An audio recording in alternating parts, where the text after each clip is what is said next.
La puissance de l'acceptation est un livre de Christophe André, un psychiatre et psychothérapeute français. Dans son livre, l'auteur explore le concept d'acceptation comme une clé pour atteindre le bien-être émotionnel et la sérénité dans la vie. Il présente des outils concrets et des pratiques pour apprendre à mieux accepter les défis, les émotions difficiles et les aspects inévitables de la vie, afin de trouver une plus grande paix intérieure. Je suis Petit Villejuif et bienvenue sur ma chaîne YouTube. Voyons maintenant les 5 concepts clés. 1. Comprendre l'acceptation. Selon Christophe André, l'acceptation ne signifie pas être passif, résigné ou se soumettre à tout ce qui arrive dans la vie. Au contraire, c'est une attitude active et consciente qui consiste à reconnaître la réalité telle qu'elle est, sans essayer de la changer ou de la nier. Lorsque nous résistons à ce qui se passe dans nos vies, cela crée souvent davantage de souffrance et de stress. En acceptant les choses telles qu'elles sont, nous pouvons nous libérer de cette lutte intérieure et nous ouvrir à une plus grande paix et à une plus grande sérénité. Souvent, nous avons tendance à étiqueter les événements comme étant bons ou mauvais, positifs ou négatifs. Mais en pratiquant l'acceptation, nous apprenons à laisser de côté ces jugements et à simplement observer les choses telles qu'elles sont, sans les évaluer.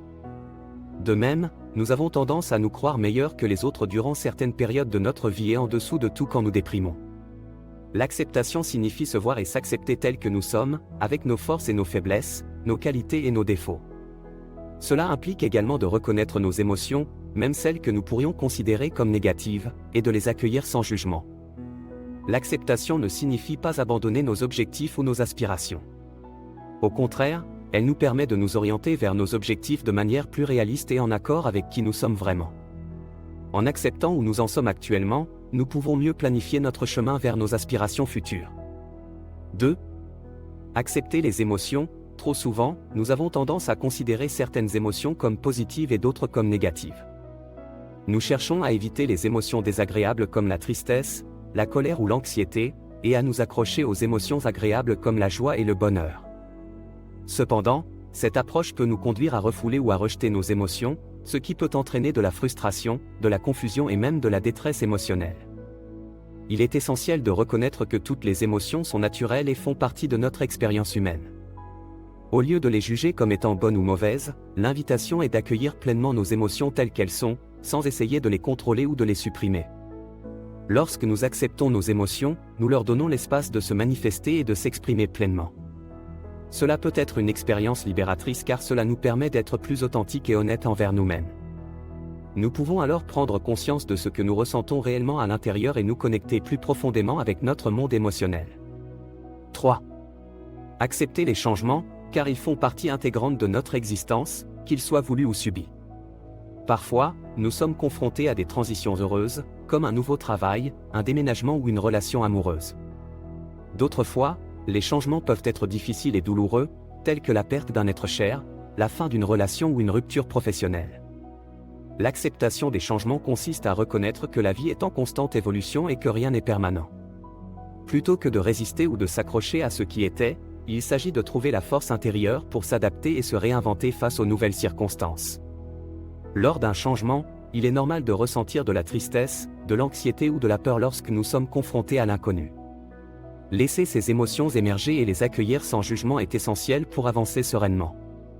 Se donner le droit d'être vulnérable et de prendre le temps nécessaire pour s'adapter est crucial.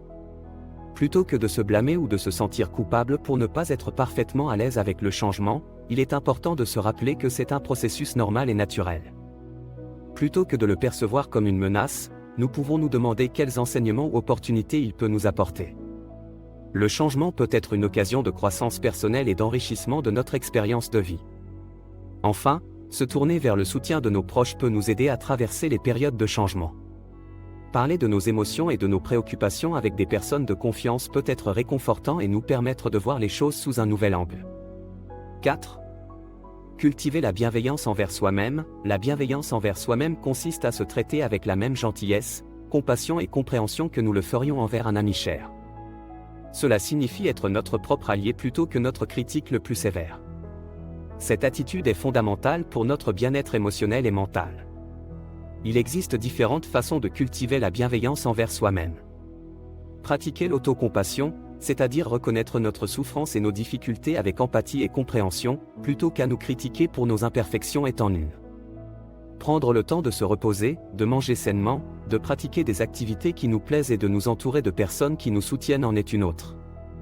Être patient envers soi-même, se pardonner quand cela est nécessaire, se parler avec gentillesse sont autant de manières de s'apporter des bénéfices significatifs pour notre bien-être émotionnel, notre confiance en nous, et nos relations avec les autres. En prenant soin de nous-mêmes avec compassion, nous pouvons mieux faire face aux défis de la vie et développer une meilleure estime de nous-mêmes. 5. L'acceptation et la résilience. L'acceptation consiste à reconnaître et à accueillir pleinement ce qui se passe dans notre vie, que ce soit des émotions difficiles, des événements imprévus ou des circonstances désagréables. Cela ne signifie pas que nous devons approuver ou tolérer les situations négatives, mais plutôt que nous choisissons de ne pas résister à la réalité et de faire face à ce qui se présente à nous. La résilience, quant à elle, fait référence à notre capacité à faire face aux difficultés, à rebondir après les épreuves et à nous adapter aux changements de la vie. L'acceptation joue un rôle crucial dans le développement de la résilience car elle nous permet de nous ouvrir à la réalité, de nous adapter et de trouver des moyens de faire face aux défis. Voici comment l'acceptation favorise la résilience. L'acceptation nous permet de lâcher prise du passé et des regrets qui peuvent nous empêcher d'avancer. Plutôt que de ressasser les erreurs ou les échecs passés, nous apprenons à accepter notre humanité et à faire face aux aspects inévitables de la vie. Également, l'acceptation nous aide à développer la patience nécessaire pour faire face aux défis de manière progressive. Nous comprenons que le processus de résilience peut être lent et nous acceptons que chaque pas en avant compte, peu importe à quel point il peut sembler petit. Lorsque nous nous acceptons et que nous faisons face aux difficultés avec courage, nous renforçons notre confiance en nos capacités à faire face aux épreuves. Cela nous donne la force nécessaire pour surmonter les obstacles et nous épanouir malgré les défis. En acceptant la réalité telle qu'elle est, nous pouvons mieux envisager l'avenir avec optimisme et espoir. Avant de vous parler d'un 6e point clé bonus, je vous invite à mettre un pouce et à vous abonner. Sur ma chaîne, je vous offre des contenus variés allant des présentations de livres aux réflexions sur des sujets actuels. Bonus. Vivre le moment présent. Vivre le moment présent signifie être pleinement conscient et attentif à ce qui se passe dans l'instant présent, sans jugement ni préoccupation pour le passé ou l'avenir. Cela implique de se libérer des distractions mentales et émotionnelles qui peuvent nous empêcher de vivre pleinement l'instant présent. En étant pleinement présent dans l'instant, nous pouvons réduire notre stress en évitant de nous inquiéter pour le futur ou de ressasser le passé. Cela nous permet de nous concentrer sur ce que nous pouvons contrôler ici et maintenant. Cela permet aussi d'être plus conscient de nos pensées, émotions et sensations physiques. Cela nous aide à mieux nous comprendre nous-mêmes et à développer une plus grande conscience de nos réactions et de nos comportements. Pour vivre le moment présent, nous pouvons pratiquer la pleine conscience à travers des exercices de méditation, de respiration consciente ou de lâcher prise. Il s'agit d'observer nos pensées et émotions sans les juger, en les laissant simplement passer sans s'y attacher. Nous pouvons également nous entraîner à être pleinement présents dans nos activités quotidiennes, en prêtant attention à chaque geste que nous faisons et à chaque sensation que nous ressentons.